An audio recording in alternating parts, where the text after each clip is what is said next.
The click of the safe's tumblers falling into place echoed through the cavernous ballroom with the finality of a gavel.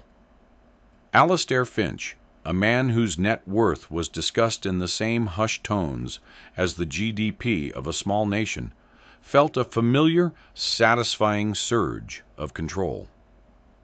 He turned, a half-smile playing on his lips, to face the glittering assembly of Gotham's elite. "This safe," he announced, his voice a low baritone that cut through the polite murmur of the charity gala, "was my father's, forged in Sheffield, a behemoth of steel and secrets. He used to say it was an extension of his own mind, impenetrable, complex, and holding the foundation of everything we are." He gestured to the ornate, brass-dialed vault door set into the marble wall of his ancestral home. "The combination has not been entered since his passing a decade ago. It is, for all intents and purposes, a time capsule."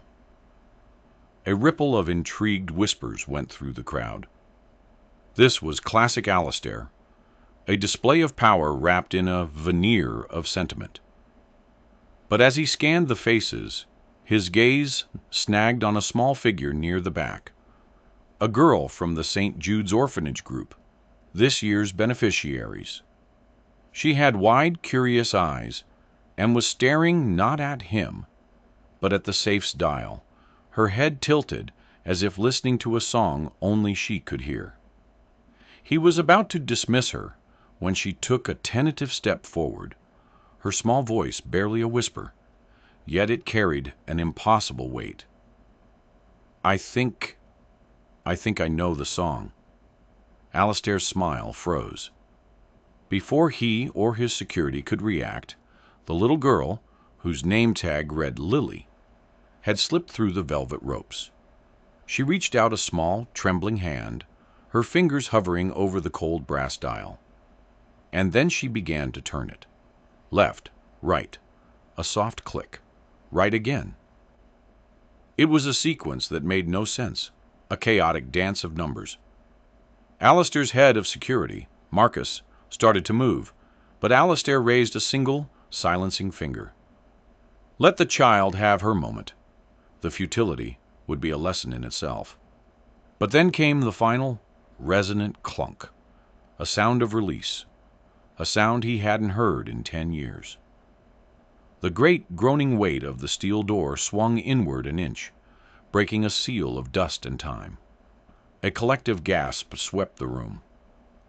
Alastair Finch went pale. He stared at the girl, then at the gaping lock, his mind a maelstrom of disbelief.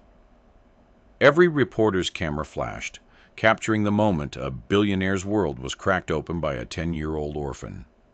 He was speechless. Utterly, completely speechless.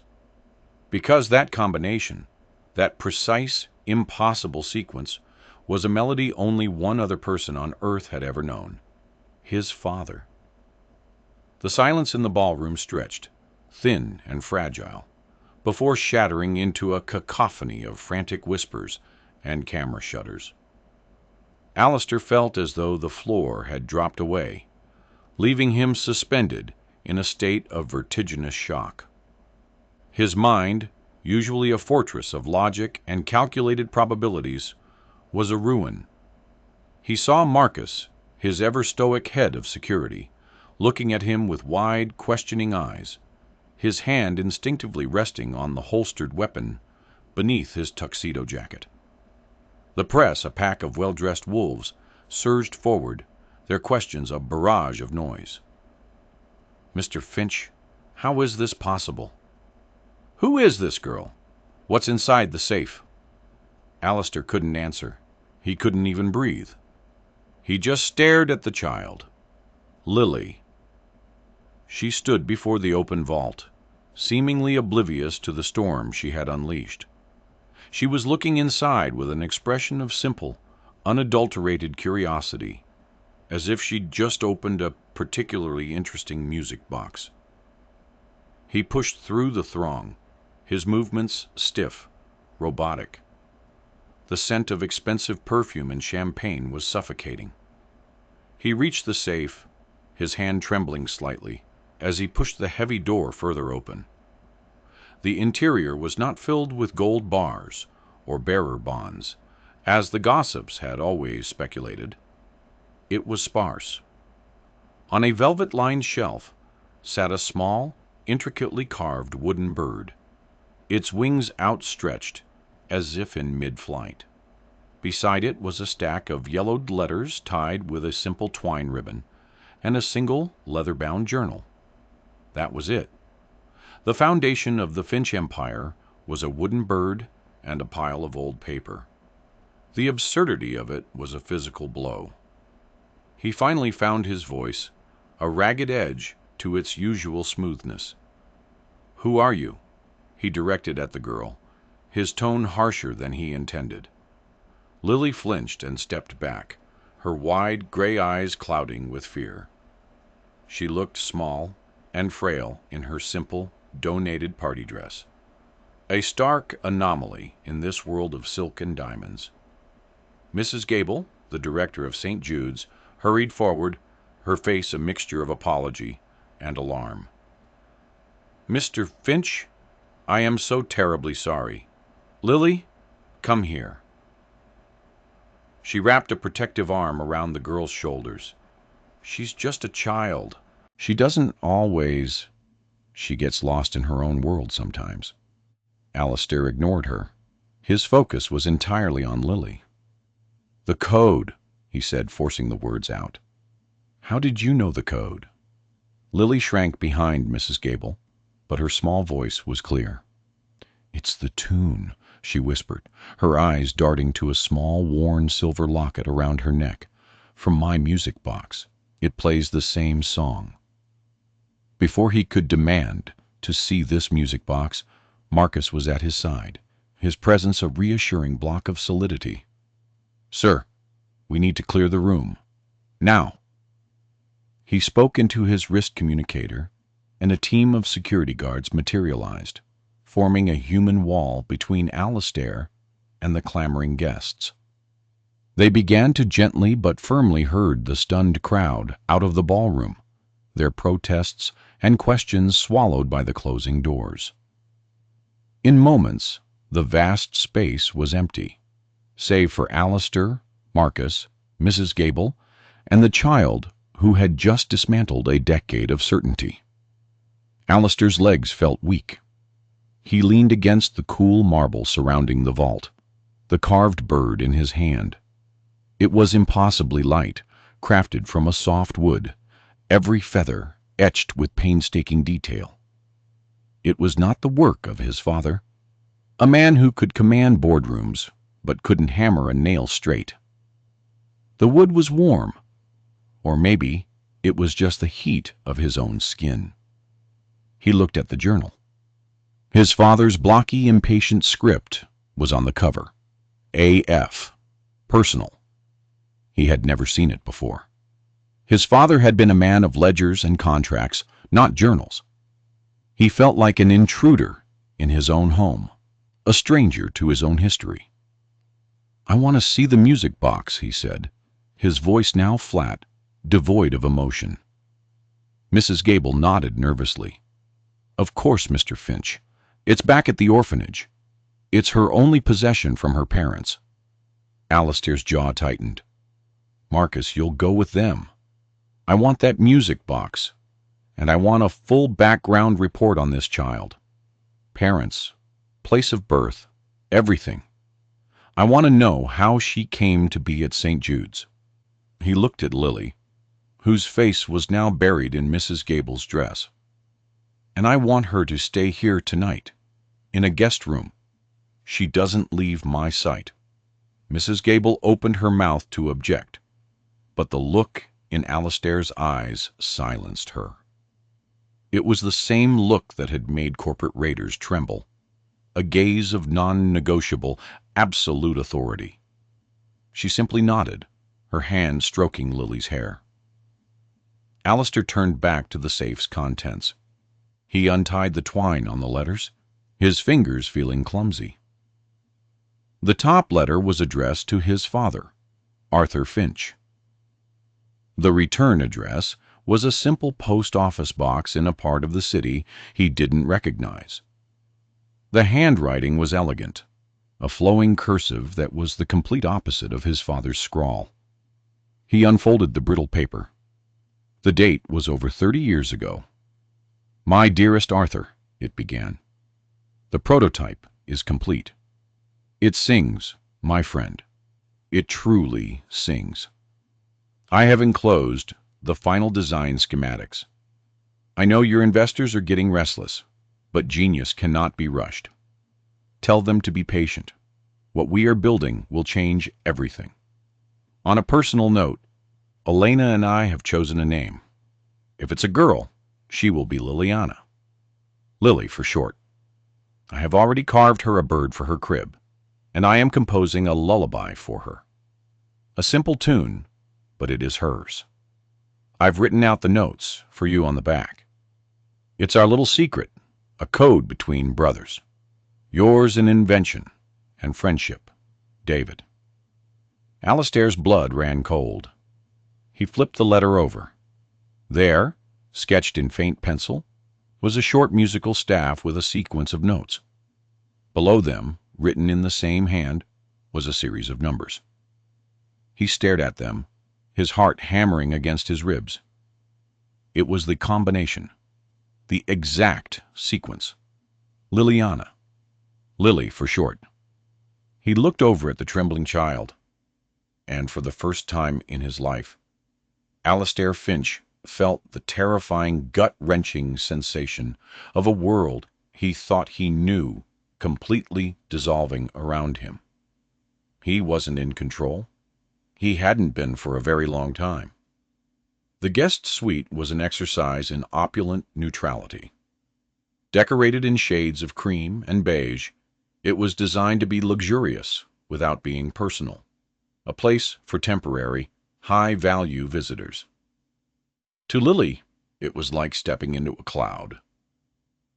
The carpet was so thick her shoes sank into it, and the bed was bigger than the one she shared with 2 other girls at St. Jude's.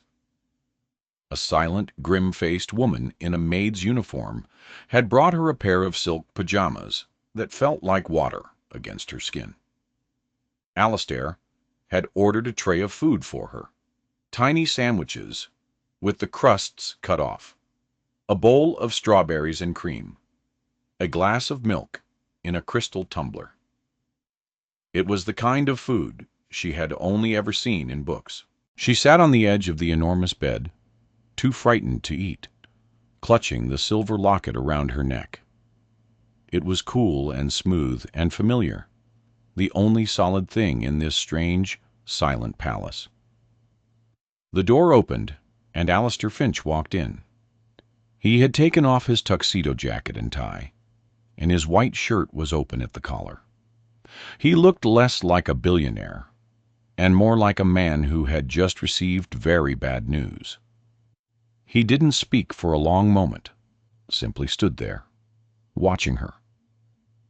In his hands, he held the wooden bird and the stack of letters. "Lily," he said finally, his voice softer now, laced with a weariness she couldn't understand. "I need you to be very honest with me. Where did you hear that tune before?" She swallowed, her throat dry. "My music box," she whispered. "It was my mother's." "And you don't know who your parents were?" "Mrs. Gable said they died in a fire when I was a baby." She recited the words by rote, a story she had been told so many times it felt like someone else's. "She said I was lucky to be alive." Alistair closed his eyes for a second, a flicker of something, pain, maybe, crossing his features. He walked over and sat not on the bed, but on a low ottoman, so he was closer to her level.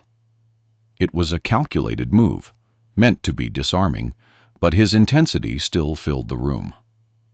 "Tell me about the music box," he said. "What does it look like?" "It's silver, like my locket. It has stars and a moon engraved on the lid. And inside, there's a little ballerina that spins when the music plays. Alistair looked down at the letters in his hand. He read a sentence from one of them aloud. Elena loves the silver music box I found for her at the antique market. She says the little ballerina inside dances with more grace than she ever did. His gaze locked onto hers. Your mother's name was Elena, wasn't it? Lily's heart gave a painful lurch. I don't know. No one ever told me her name. And your father, Alistair continued, his voice relentless, was David. It wasn't a question. It was a statement of fact, a piece of a puzzle clicking into place. Lily could only shake her head, overwhelmed. These were just names, ghosts without faces. But the man in front of her spoke them as if they were real people who had lived and breathed. Just then, there was a quiet knock on the door. Marcus entered, holding a small, tarnished silver box with the reverence of a bomb disposal expert. It was intricately engraved with celestial patterns, just as Lily had described. He placed it carefully on the table beside the bed. Alistair picked it up. His large manicured hands seemed clumsy, holding the delicate object. He opened the lid. The tinkling, melodic notes filled the silent room. It was the same tune, the same impossible sequence of notes that had opened his father's safe. Inside, a tiny tarnished ballerina with a chipped tutu began to spin on a small mirror, her painted-on smile serene and unchanging. Alistair stared at it, his face a mask of stone. He was connecting dots that spanned decades, redrawing the map of his own life. David, a name he'd never heard. A man who was his father's friend, his partner. A man who had composed the lullaby that was the key to everything. The man who was this child's father. The weight of it settled on him, a crushing physical pressure. His entire life, the Finch legacy he had worked so tirelessly to build upon, was predicated on a lie of omission. His father, the great Arthur Finch, had erased a man from his own history. The question was why. He looked up from the music box, his eyes finding Lily's. The fear in her expression had been replaced by a quiet, heartbreaking hope. For the first time, she was looking at him not as a terrifying stranger, but as a link to a past she never knew she had. My father's name was David? She whispered, the name feeling foreign and precious on her tongue. Alistair nodded slowly. Yes, his name was David. He reached into the stack of letters and pulled out a small, faded photograph that had been tucked between 2 pages. It showed 2 young men, arms slung around each other's shoulders, grinning at the camera. They were standing in front of a cluttered workshop, tools and blueprints scattered behind them. One man was unmistakably a younger version of his father, full of a vigor and optimism Alistair had never witnessed.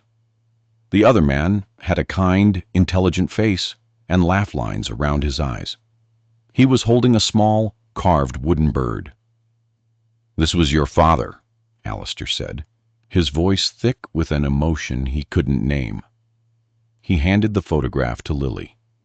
She took it with trembling fingers, her gaze fixed on the smiling face of the man who was a stranger, and yet, somehow, was a part of her. She traced the outline of his face with her finger, and a single, silent tear rolled down her cheek and splashed onto the faded image. Alistair watched her, the rigid walls he had built around his heart beginning to crumble. This wasn't a corporate problem to be managed. This wasn't a scandal to be contained. This was a little girl who had lost everything, and a 30-year-old secret that had just found its voice in the melody of a music box.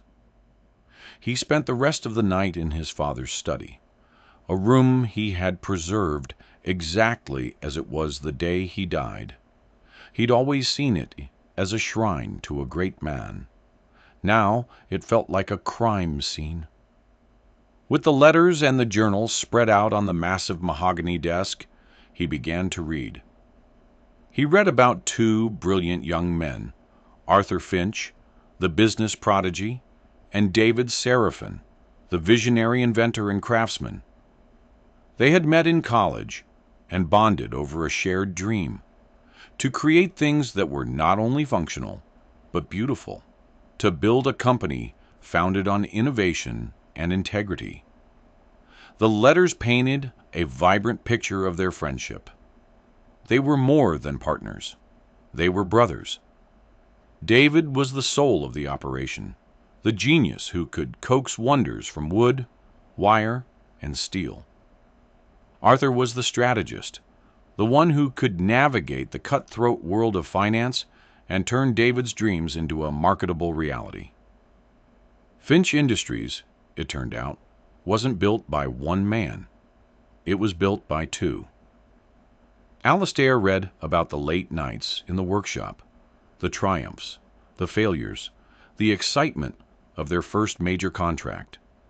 He read David's joyful announcement of his marriage to Elena, a ballet dancer he adored. He read of Arthur's pride and his own role as David's best man. He saw a side of his father he never knew existed. A man who could laugh, who could dream, who could love a friend with fierce loyalty. Then he opened the journal. His father's handwriting was different here, less certain, more troubled. The entries were sporadic, but they tracked a growing tension. The company was growing faster than they had ever imagined. Investors came on board, men with deep pockets and cold hearts who cared only for profit margins. They saw David's meticulous attention to detail and his refusal to cut corners not as integrity, but as an inefficiency. Alastair read about the arguments, his father caught between his loyalty to his friend and the relentless pressure from the board. They were pushing to rush a new product to market, a revolutionary new type of circuit breaker designed by David. David insisted it wasn't ready, that the core material needed more stress testing. The board, and increasingly Arthur, insisted they couldn't wait. The final entry was dated the night of the fire. The handwriting was nearly illegible, a frantic scrawl across the page. He called me, David, furious, said I betrayed him, said I chose them over him, money over people. He's right. God help me, he's right. The recall order is too late. They've already shipped the first batch. He said he was coming over, that he would burn the whole thing down before he let me put lives at risk. I told him to stay away, to calm down. We argued. Horrible things were said. He hung up. An hour later the call came. A car crash, a fire, him and Elena, both gone. What have I done? It's my fault. It's all my fault. Alastair dropped the journal as if it were on fire. The words burned in his mind. A faulty circuit breaker? A fire? A car crash? It wasn't a coincidence. His father hadn't just erased his friend from the company's history. He had covered up the reason for his death. The Finch fortune was built not just on a lie, but on a tragedy. The guilt had consumed Arthur Finch, transforming him from the joyful young man in the photograph into the cold, distant father Alastair remembered. He had sealed away the memory of his friend, the bird, the letters, the lullaby that was a code, in a steel vault, a tomb for his grief and shame. And he had passed that coldness, that emotional emptiness, down to his own son. Alastair stumbled over to the window, staring out at the pre-dawn glow over the city. The entire glittering skyline, a testament to his family's power and influence, now seemed like a monument to a terrible secret. And in a guest room down the hall, the living, breathing proof of that secret was sleeping, clutching a photograph of a father she never knew. The weight of it all was staggering. He had a choice to make. He could follow in his father's footsteps, bury the secret deeper, pay off the orphanage, and send the girl away with a trust fund, ensuring her silence and comfort for the rest of her life. It would be the smart move, the logical, business-savvy decision. Or he could do the one thing his father never had the courage to do. He could tell the truth. The morning light filtering into the study felt harsh and interrogative. Alistair hadn't slept. He had spent the hours before dawn staring at the two faces in the photograph, his father's and David Seraphin's, and feeling the tectonic plates of his world shift beneath him. The man he had revered, the titan of industry whose approval he had spent his entire life seeking, was a man broken by guilt. The cold, impenetrable fortress that was Arthur Finch had been built to contain a storm of regret. And Alistair, his son and heir, was the unwitting warden of that fortress. He now understood the source of his own emotional detachment, the chasm that separated him from everyone he'd ever tried to get close to, including his estranged wife, Eleanor, and their son, Thomas. It wasn't a personality trait. It was an inheritance, a legacy of silence and shame. He buzzed his assistant, his voice raspy from exhaustion. "Catherine, cancel my morning, all of it, and get me everything you can find on a traffic accident from 30 years ago, a couple named David, and Elena Seraphin. I also want the original incorporation papers for Finch Industries and the board minutes from that first year. Everything, unredacted." There was a pause on the other end. "Sir, some of those records are sealed." "Unseal them," he said, his tone leaving no room for argument. "And Catherine, find out where my wife and son are staying." Another, longer pause. "Of course, Mr. Finch." He showered and dressed, the familiar rituals feeling alien. The reflection in the mirror was a stranger. The sharp suit, the perfect tie, the impassive expression, it was all a costume. Beneath it was a man unmoored, drifting in a sea of his father's secrets. He found Lily in the solarium, a vast glass room filled with exotic plants. She was sitting on a stone bench next to a fountain, the music box open on her lap, its gentle tune a counterpoint to the chirping of the caged birds. She was wearing one of the guest robes, which was far too big for her, and she looked even smaller and more lost than she had the night before. When she saw him, she quickly closed the box, as if caught doing something wrong. "It's okay," he said softly, sitting on the opposite end of the bench. "You can play it." She hesitated, then opened the lid again. The tinkling notes filled the humid air. He listened, really listened this time, trying to hear what his father and David had heard in the simple melody. A promise, a secret, a friendship. "My father," he began, the words feeling heavy and inadequate, "was not the man I thought he was. It seems he wasn't the man he thought he was either." Lily looked at him, her gray eyes searching his face. She didn't understand the words, but she understood the sadness behind them. "He knew your father," Alistair continued. "They were best friends. They built this company together. Your father, he was the brilliant one, the artist. My father was the businessman." He held out the small wooden bird. "Your father made this." Lily reached out and took it, her small fingers tracing the smooth carved lines. It's beautiful," she whispered. "He made it for you," Alistair said. "He wrote about it in a letter. He was so excited you were coming. He and your mother, they loved you very much, even before you were born." Tears welled in Lily's eyes, but she didn't cry. She just held the bird tightly, a tangible link to the parents, who were no longer just a sad story told to her by strangers. They were real, a father who carved birds, a mother who loved a ballerina music box. For the first time, she had a history. The silence between them was comfortable, a shared space of discovery and grief. It was broken by the arrival of Marcus. He approached with his usual quiet efficiency, but his expression was troubled. "Sir, we have a problem." Alistair stood, instantly back on guard. "What is it?" "The press. A reporter from the Chronicle, a real vulture named Sullivan, has been digging. He was at the gala.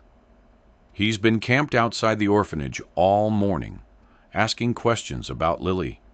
He knows she's here." Alistair swore under his breath. The story was too sensational to stay quiet for long. Orphan girl opens billionaire's impossible safe. The headlines would be a nightmare. "And," Marcus added, his voice grim, "I've had a call from a Mr. Peterson, from the board." Alistair felt a cold knot form in his stomach. Gerald Peterson was a relic from his father's era, the only board member who had been there from the very beginning. A man who embodied the ruthless, profit at all costs mentality that had caused the rift between Arthur and David. What did he want?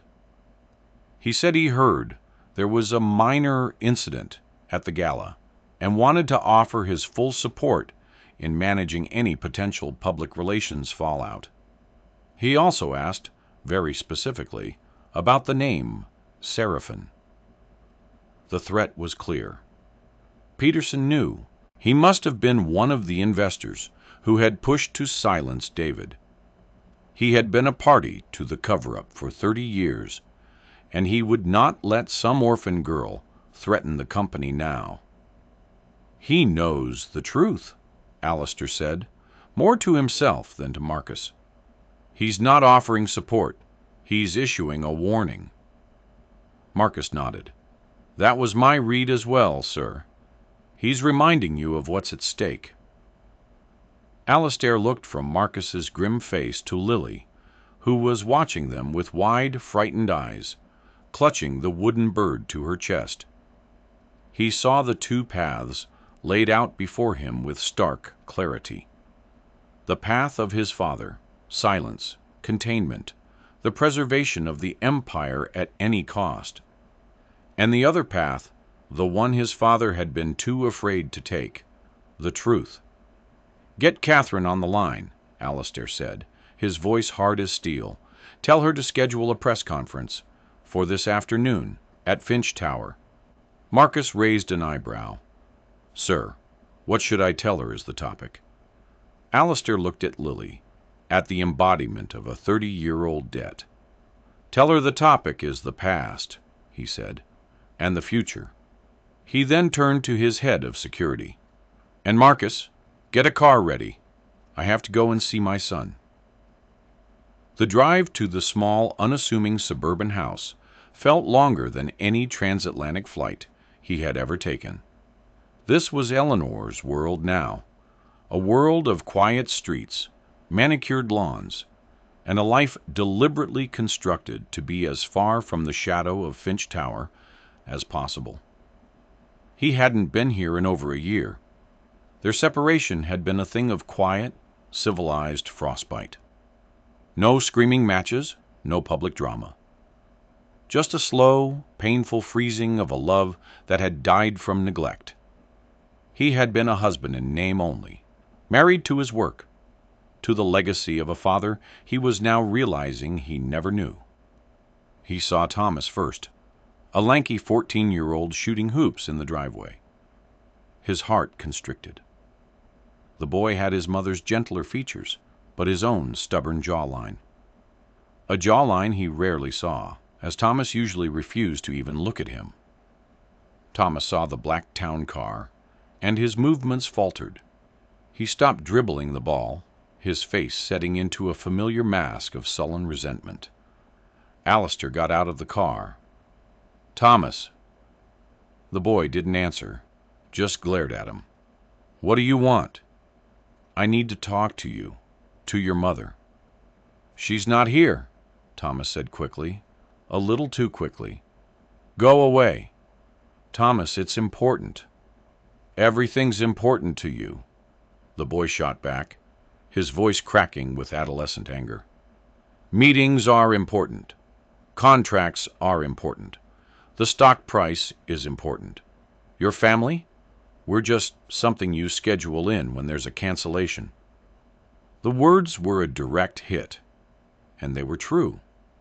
Alistair had no defense.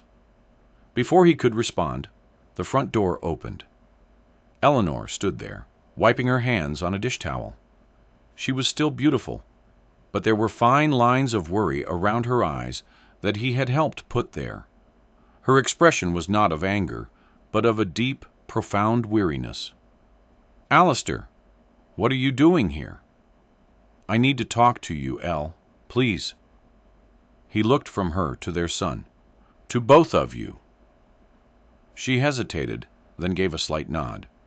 "Thomas, put the ball away and come inside." Thomas threw the basketball down in frustration, but he obeyed. Inside, the house was warm and lived in, filled with the smells of baking and the comfortable clutter of a real home. It was everything his mansion was not. They sat in the small living room, the silence thick with years of unspoken things. Alistair didn't know where to begin, so he started with the truth. He told them everything. About the gala, the safe, the little girl named Lily. He told them about the music box and the letters. He told them about David Seraphin, the friend his father had erased. And then, the hardest part. He told them about the faulty circuit breaker, the argument, the crash, and the 30 years of guilt that had defined the Finch family. He laid it all bare, the ugly, shameful foundation upon which their lives had been built. When he finished, the room was utterly still. Thomas was staring at him, his earlier anger gone, replaced by a look of stunned disbelief. Eleanor had tears silently streaming down her face. "All this time," she whispered, her voice choked, "all this time I thought you were just like him. Cold, uncaring, but you weren't.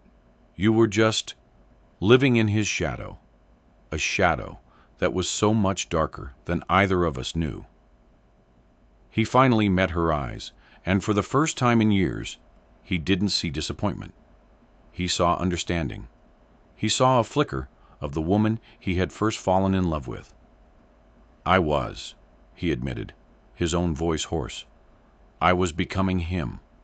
I thought that's what it meant to be his son, to be strong, to put the company before everything. I was wrong." He turned to his son.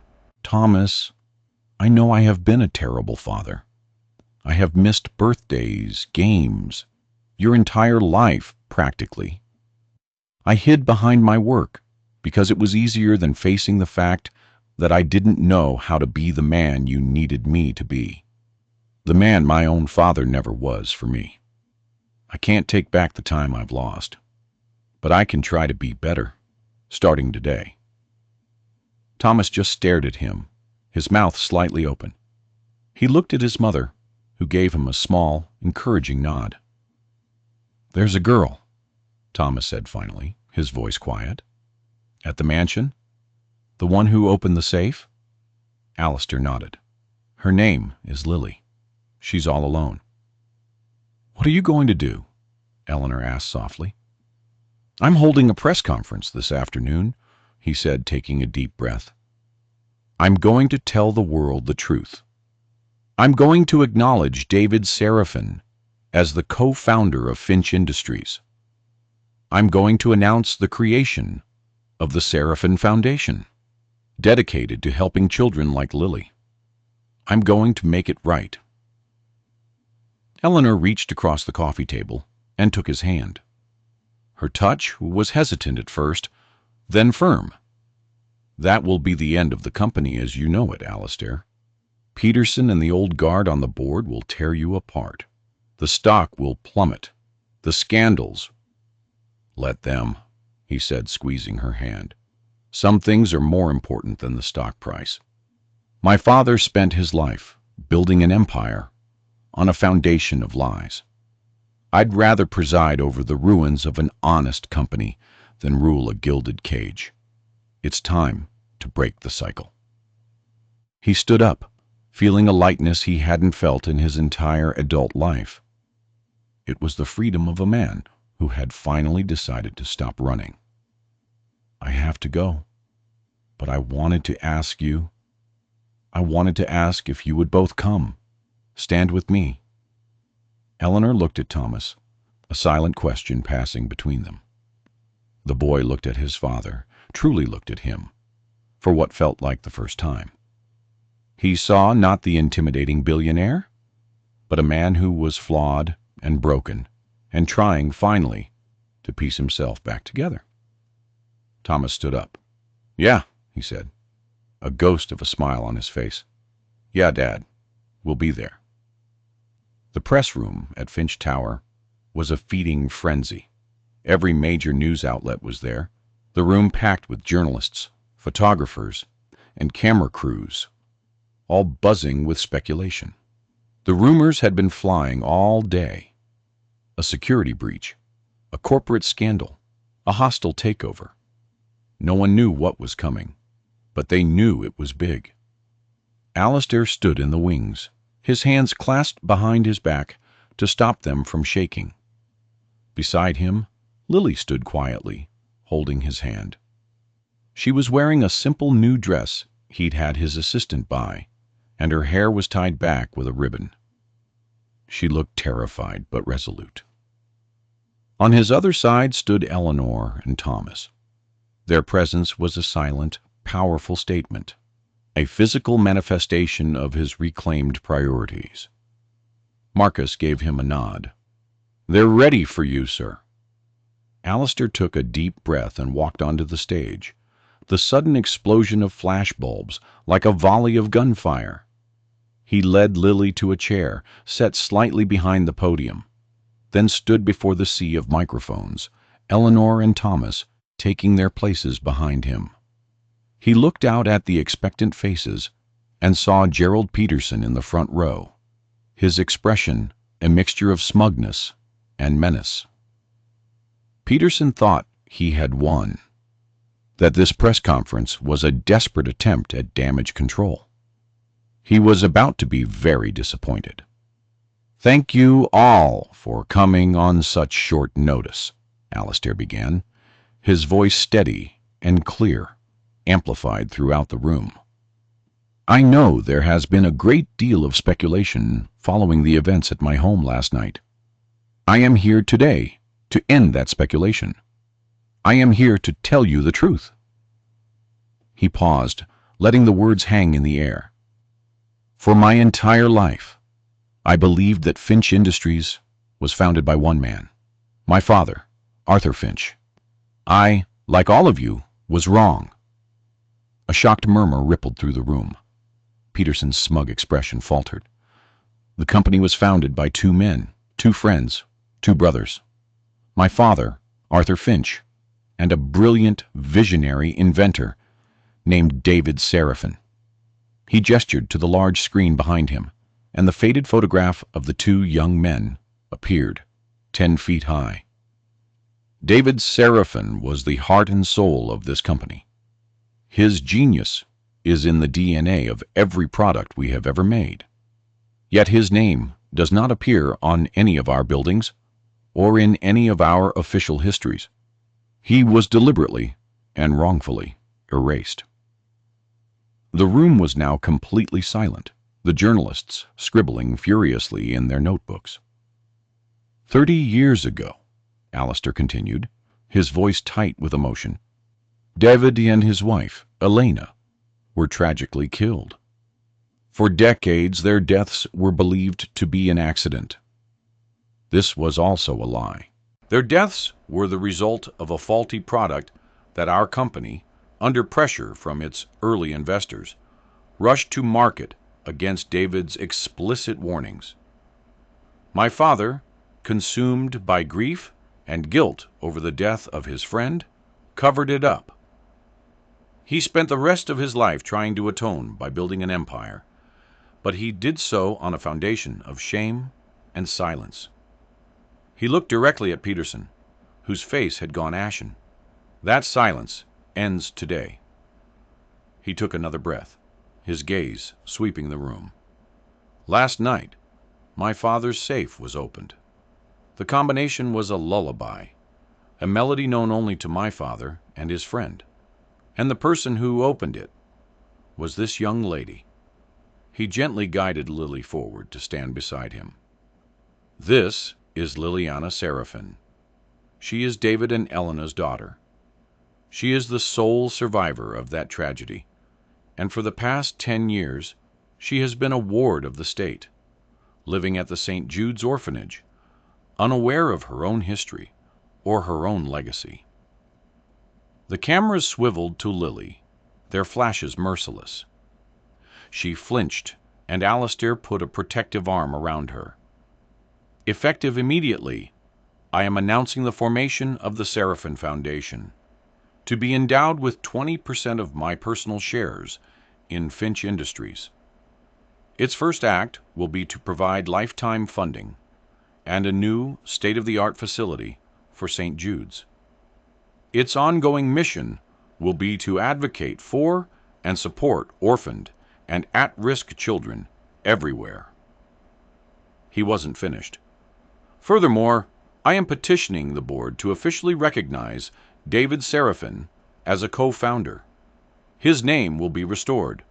His portrait will hang next to my father's in the lobby of this very building. And his estate, in the name of his daughter Liliana, will be granted its rightful share of this company, a share that has been denied for 30 years. The room exploded. Questions were shouted from every direction. Mr. Finch, are you admitting corporate manslaughter? Will you be stepping down as CEO? What does this mean for the company's stock? Alistair held up a hand for silence. I will be cooperating fully with any and all official investigations into this matter. I will not be stepping down. I will be staying to right the wrongs of the past and to guide this company into a future based not on silence, but on truth and integrity.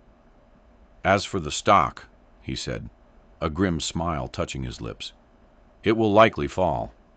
But like my father, I have learned that some things are worth more than money. He leaned down to the microphone one last time. I have one final announcement. As of this morning, I have begun legal proceedings to formally adopt Liliana Seraphin. She lost her family because of the actions of my family. I can't give her back her parents, but I can give her a home. I can give her a future. I can give her a father. He turned away from the podium, taking Lily's hand, and together with Eleanor and Thomas, they walked off the stage, leaving behind the shattered remnants of a 30-year-old lie and the stunned silence of a world that had just witnessed an act of impossible and breathtaking redemption. In the months that followed, the world of Alistair Finch was irrevocably altered. As he had predicted, Finch Industries was thrown into turmoil. The stock plummeted. Investigations were launched. Gerald Peterson and the last of the old guard were forced into a disgraced retirement. There were calls for Alistair's resignation, and he faced the board in the most brutal meeting of his life. But he did not back down. He weathered the storm, armed with a newfound purpose that the board, for all their blustering, could not break. He sold his private jet, his yacht, and his collection of vintage cars to pump liquidity back into the company and fund the Seraphin Foundation, a move that stunned Wall Street and earned him the grudging respect of his harshest critics. Slowly, painstakingly, he began to rebuild not just the company's stock price, but its soul. The Finch Tower became the Finch Seraphin Tower. David's portrait, created from the single faded photograph, was hung in the lobby, a place of honor finally granted. But the most profound changes were not in the boardroom. They were in the quiet moments of his new life. The sprawling, empty mansion began to feel like a home. The silence was filled with Lily's laughter and the sound of the music box, which now sat on the grand piano in the living room. Thomas, who had been a sullen stranger, became a brother. He taught Lily how to ride a bike on the long, winding driveway and helped her with her homework at the massive dining room table. He started calling his father Dad again, a simple word that held the weight of a mended world. Eleanor did not move back into the mansion, but the frost between them had thawed. They started with coffee, then dinner. They talked for hours, rediscovering the people they had become during their years apart. They were not the same young couple who had married, but they found a new, deeper connection forged in the fires of honesty. The reconciliation was slow and tentative, but it was real. One crisp autumn afternoon, Alistair took Lily to visit a construction site. The old, crumbling building of St. Jude's had been torn down, and in its place a beautiful new campus was rising, full of light and space. Mrs. Gable was there, her face beaming as she looked over the blueprints with the architect. David would have loved this, Alistair said quietly, watching Lily's eyes dance with excitement as she saw the plans for the new library and art studio. He loved to build beautiful things. Lily slipped her small hand into his. He would have loved you, too, she said, with the simple, profound certainty of a child, for telling the truth. The words struck him with more force than any corporate victory ever had.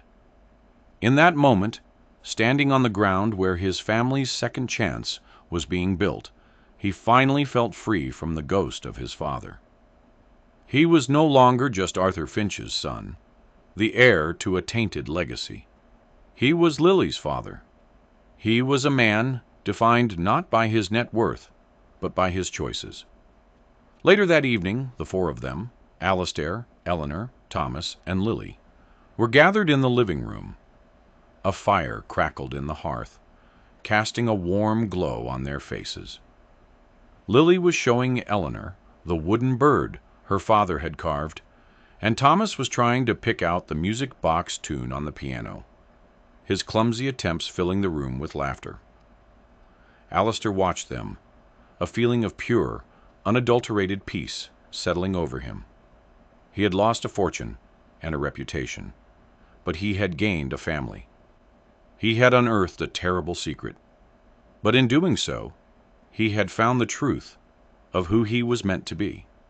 The great, impenetrable safe of his father's had held more than just letters and a journal. It had held a key to the past, a key to a little girl's identity, and a key to unlocking his own heart. The code wasn't just a sequence of numbers. It was a melody of forgiveness, a lullaby of hope that had waited 30 years to finally be heard. And as he listened to his son play and watched the two people he loved most in the world smile at his new daughter, Alistair Finch knew with absolute certainty that he was finally, truly home.